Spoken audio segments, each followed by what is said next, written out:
temos toda quinta-feira live aqui no Instagram e no YouTube. E às terças-feiras nós temos reuniões de videoconferência no grupo de estudo do WhatsApp. Inclusive, toda live eu vou estar chamando o pessoal, porque tem gente que tem curiosidade, tem gente que quer aprender, tem gente que quer uma direção e participar de um grupo, tá? Então, abrir essa oportunidade para o pessoal, é totalmente gratuito, ok? Temos reunião toda semana, lá no grupo eu jogo assuntos relacionados a Umbanda e espiritualidade em geral, que são interessantes, e algumas polêmicas, então é para tirar dúvidas mesmo. E o link, o pessoal pergunta, o link do grupo gratuito está na bio desse Instagram, tá? Só você ir depois na bio, clicar no grupo lá e entrar, beleza? Então vamos para o tema da live, tá? O YouTube tá ok, som, vídeo, no Instagram também. Então, simbora. Boa noite, pessoal. Hoje o tema da live, vamos falar sobre os guias mentores espirituais na Umbanda. E muita gente confunde, principalmente as pessoas, não só as pessoas que estão frequentando agora a religião, mas quem é de fora, né? Quem é consulente, quem é simpatizante também, tem muitos da casa aí. Então, fica com essas dúvidas na cabeça. Orixá, gente, resumindo, é uma divindade da natureza. São deuses, ok? De uma cultura na África, em específica na Nigéria, norte da Nigéria, sudeste, na verdade, da Nigéria, Congo, Angola, aquelas nações lá da África. Então, é a divindade desse povo. E o que isso tem a ver com a Umbanda? Eu vou fazer uma breve historinha para vocês compreenderem. Quem trouxe o termo e o culto a essas divindades chamadas de orixás para a Umbanda foram os pretos velhos, ok? Os pretos velhos são os guias que trabalham na Umbanda em determinada linha, e eles, quando encarnados, os escravizados, em sua maioria, preto velho de senzala, né, africano, os baianos também, e os nascidos aqui no Brasil escravizados, eles trouxeram esse culto da religião deles lá da África para o Brasil. Tá? No meio do caminho, muito fundamento foi se perdendo. Só para ter ideia, orixá, para tudo para eles que é da natureza é sagrado. Ou seja, cada ser da natureza é relacionado a um orixá. Tá? Dizem que cada folha de planta existente no mundo, se você... Não dá para contabilizar aqui, mas imagina, com milhares de espécies de plantas. Cada planta é denominada ou representada por algum orixá, ok? Então, muita coisa foi se perdida, em contrapartida também, muita responsabilidade disso se dá à própria cultura, por ser transmitida oralmente, não era escrita. Né? Então, muita coisa foi se perdendo, muita coisa foi levada ao túmulo. E as fontes, quem traz, são os espíritos, certo? Que eles ultrapassaram essa questão de encarnação aqui, enquanto vivos. Então, os pretos velhos, escravizados, quando eles eram encarnados aqui, eles cultuavam as suas divindades, ok? Por exemplo, o Ogum, que é o deus da guerra, simboliza o ferro, o elemento da natureza, tem as denominações de características dos humanos também. Então, se você pegar mitologia grega, por exemplo, nós temos o deus da guerra também, só que representado de outra maneira. Boa noite, oceano, para o pessoal que foi entrando. Entendeu? Então, é representada de outra maneira, cultuada de outra forma, mas as histórias são muito parecidas, de mitologia para mitologia. É até engraçado você estudar uma mitologia e uma outra que, assim, historicamente, né, não tiveram contato, isoladas, e elas só cultuam as suas divindades de formas diferentes, tá? Dependendo da cultura.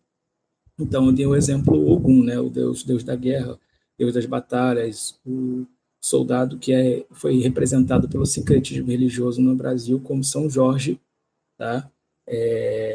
pelo menos no Rio de Janeiro. Já na Bahia é por outro sincretismo. Então, quem trouxe os orixás, os cultos, foram os pretos velhos quando encarnados, ok?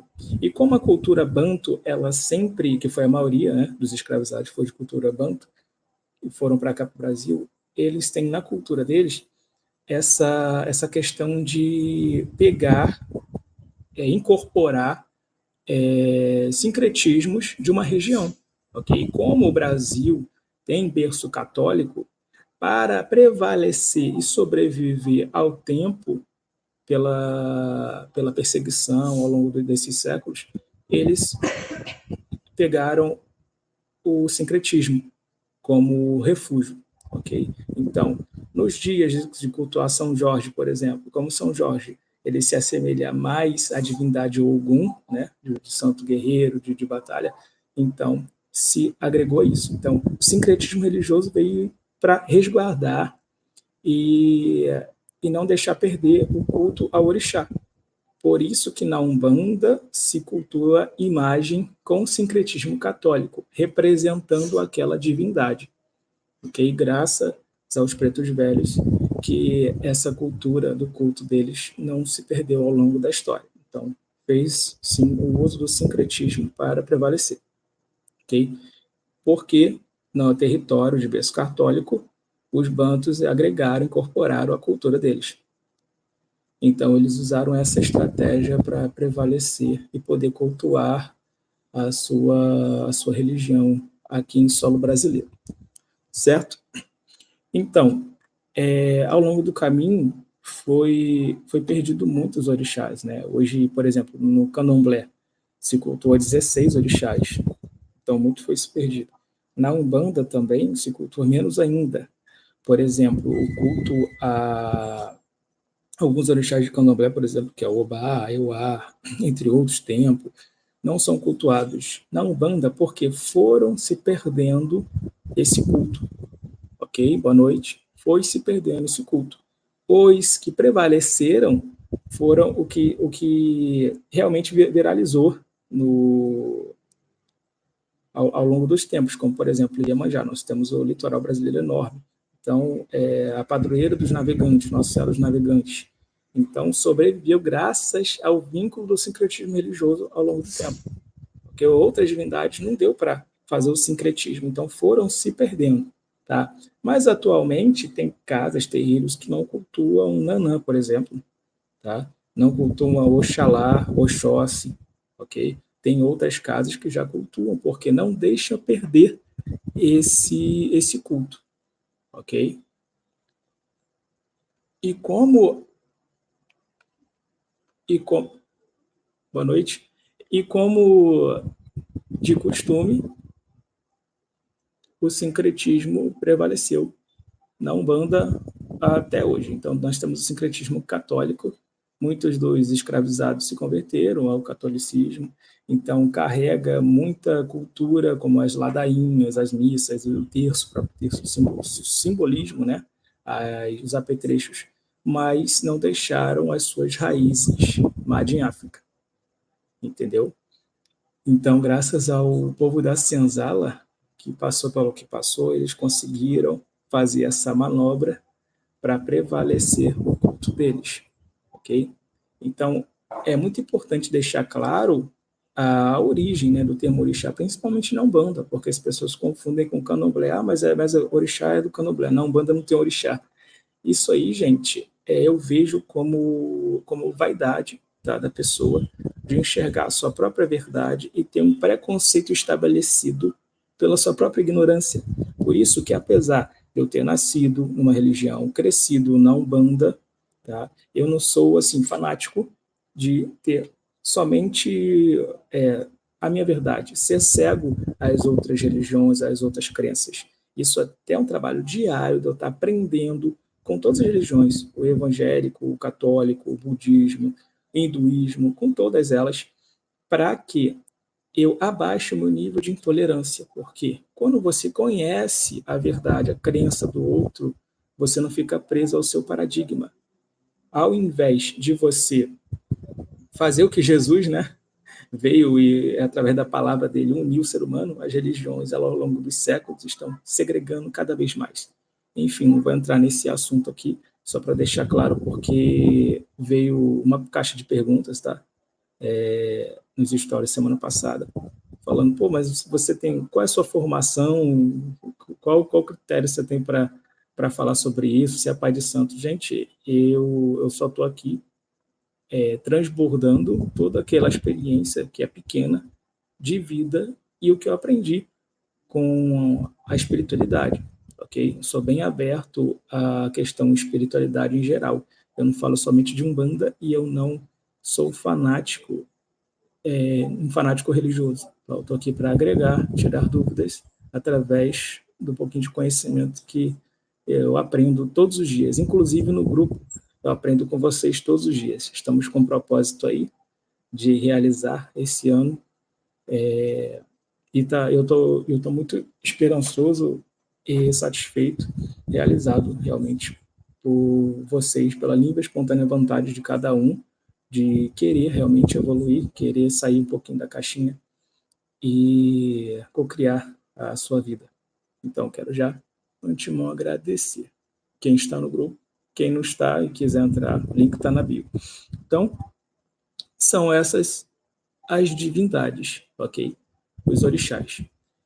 E outra questão também que é muito interessante, que as pessoas me perguntam direto, tem dúvida, principalmente quem veio de alguma casa onde a doutrina é diferente e acaba ocasionando conflitos, e isso é importante para esclarecer, a gente aprender. É o seguinte, sobre o orixá. Ah, mas orixá não é Egum, menospreza aquela entidade como sendo menos evoluída. Gente, o orixá ele é representação da natureza, energia, ok? Energia da natureza. Só que se você pegar pelo termo, né, etimologia, o orixá ele é o culto ao ancestral, ok? Culto ao ancestral. Você está reverenciando ao ancestral. Nossos ancestrais são na nossa linhagem de família, são nossos tios, nossos avós, bisavô, tataravô, pessoas que já faleceram e a gente cultua a memória dele, certo? Honra a memória dele. Então, o orixá ele é o culto ao ancestral. Inclusive, tem alguns itãs, isso na parte do candomblé, por exemplo, Xangô lá, que foi rei de Oió, aí depois virou energia da natureza, virou um deus. Não, ele foi o ancestral daquele povo. Assim como em outra cultura, por exemplo, os guardiões das aldeias da noite, por exemplo, os zangbetos, são chamados de Baba Yagun, né? Em tradução seria pai, né? O pai daquela região, daquela aldeia, protetor daquela aldeia, é um ancestral. É um ancestral que eles honram e cultuam aquele ancestral, para que, pela fé deles, traga segurança, prosperidade para aquela aldeia, ok? Então, eu não sou dono da verdade, mas cá para nós, vamos raciocinar um pouquinho, né? Culto ao ancestral. Então, menosprezar o orixá da Umbanda dizendo que eles são eguns, são pessoas que já morreram, e o orixá é energia da natureza, não é por aí, né? Até as qualidades, né? Se existem qualidades, por exemplo, eu levando para desmistificar isso. Quantos Joãos vocês aí conhecem no Brasil, no mundo? Existem vários Joãos. Só que João, Maria, José, nomes, vários nomes. Não existe só um João, não existe só uma Maria. Só que o que diferencia ele é o sobrenome dele. João Fulaninho, Fulaninho da Silva. Então, o sobrenome, eu levando isso como metáfora para essa explicação minha, seria a qualidade daquele orixá. Entendeu? Levando para Umbanda, Ogum, por exemplo, Ogum é um nome. Só que temos Ogum Matinata, Ogum Beramá, Ogum Guerreiro, Ogum de Lei, entre outros. Ok? E isso é um nome representativo de trabalho naquela linha que ele exerce. Ok? Ele não leva o nome dele que ele partiu, né? Então, é por aí. Agora, no candomblé também existem as qualidades dos orixás, também da mesma forma. Então, menosprezar por questão de vaidade ou de superioridade, isso aí, a pessoa ela está um pouco cega e fanática. Isso aí é o meu ver. Então, por isso que eu sou aberto a aprender com cada um. Ok? Então, só para esclarecer, isso aí que estava de semana passada para cá, veio essas perguntas aí, essas indagações, essas verdades. E eu estou aqui para esclarecer também pelo meu conhecimento e experiência, tá? Que é pouco, mas eu estou aprendendo todo dia com vocês. Ok? Alguém tem alguma pergunta para deixar aí? Deixar aqui, pelo menos as 2 perguntas que eu achei mais plausível, eu respondi aqui na live. Então, falamos hoje sobre os orixás, para contar para vocês a história, né? Um pouquinho da história de quem trouxe, o porquê que trouxeram os orixás, porquê que cultuam eles, certo? E desmistificar essa questão de orixá em si, na Umbanda pelo menos, tá? Que são o culto aos ancestrais daquele povo e a gente cultua até hoje, porque eles estão em uma energia tão alta que acaba realmente abençoando a vida da gente. Então, quando está tudo alinhado, espiritual, o material flui, o mental, o emocional também. Ok?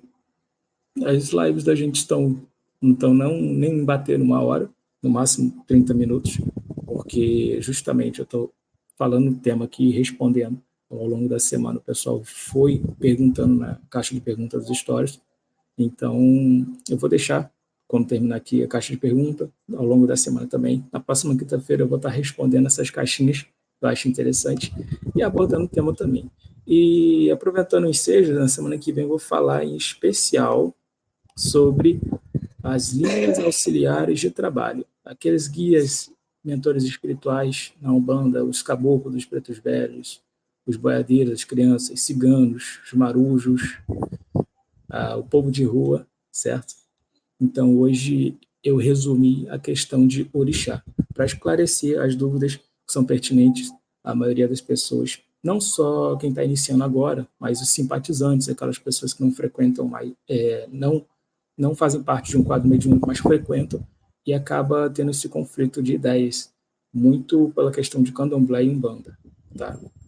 Lembrando que o que eu estou falando aqui não é uma verdade absoluta, ok? Isso é tudo o que eu venho estudando e entendendo sobre isso, então estou passando para vocês. Chega um momento da nossa vida que a gente precisa transbordar um pouquinho, ok? Transformar o conhecimento em sabedoria, principalmente pegar esse conhecimento e aplicar na vida. E o princípio da riqueza que eu vejo é você não ter resultado, e sim inspirar outras pessoas a ter resultado. E isso, o principal disso, o primeiro passo, é você abrir a mente da pessoa, esclarecer, tirar dúvida. Então, um trabalho incessante que eu estou tendo aqui, usando dessa rede social e o grupo do WhatsApp, onde eu falo mais especificamente, onde eu desmiuço cada detalhe. Então, por isso que eu estou fazendo essas lives aqui no Instagram e no YouTube, para tirar a dúvida de vocês e chamá-los para o grupo de estudo da gente, que é gratuito, ok? Estou fazendo isso como livre, espontânea, vontade mesmo, e a minha paga, a minha felicidade é cada um de vocês terem discernimento e uma direção clara de onde seguir. Eu não puxo ninguém para a minha religião, tá? Aqui eu abordo a questão mais geral, apesar de estar nichado, né, na questão de Umbanda da nossa casa, porque a nossa casa tem uma visão disso, né? Não tem uma visão de controle, de segurar as pessoas, né? Você acaba travando o fluxo de prosperidade dela. Então, é isso que eu tenho que falar para vocês. Se ninguém tem dúvida para mandar aqui no ao vivo, eu vou estar saindo e encerrando por hoje. Já quem quiser entrar no grupo, tiver vontade de entrar no grupo, Tá na link, tá na bio desse Instagram aqui. Ok? Todo dia a gente fala um assunto lá, interessante. Terça-feira agora já tem o próximo tema do nosso cronograma, que eu estou achando muito interessante, inclusive a participação do pessoal, as dúvidas e o progresso. A evolução espiritual, que engloba tudo, gente. O físico também faz parte do espiritual. E, infelizmente, as pessoas, elas separam, né? Segregam o espiritual do físico. Não, tudo entrelaçado. Se você está bem de saúde, o seu espírito também está. A lei da correspondência diz muito sobre isso.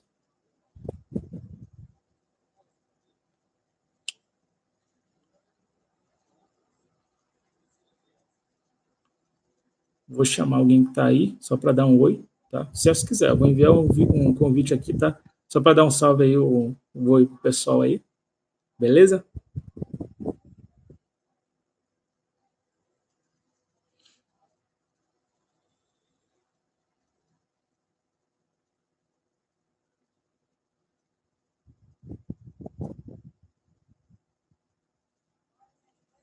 Então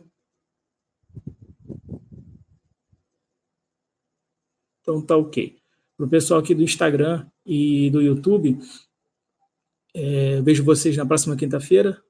Vou deixar aqui fixado o tema da próxima live. É bem curto, tá?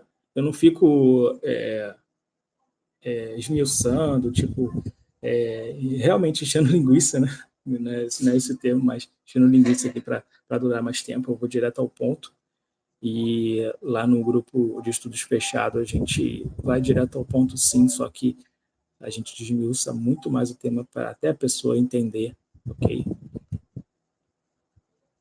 E é isso. Vejo vocês aqui no Instagram do YouTube na quinta-feira que vem e o pessoal do grupo gratuito de estudos lá no WhatsApp. E a terça-feira, reunião com vocês. A reunião da terça-feira tá muito boa, tá? Então, vejo vocês semana que vem. Um forte abraço para todos e até mais.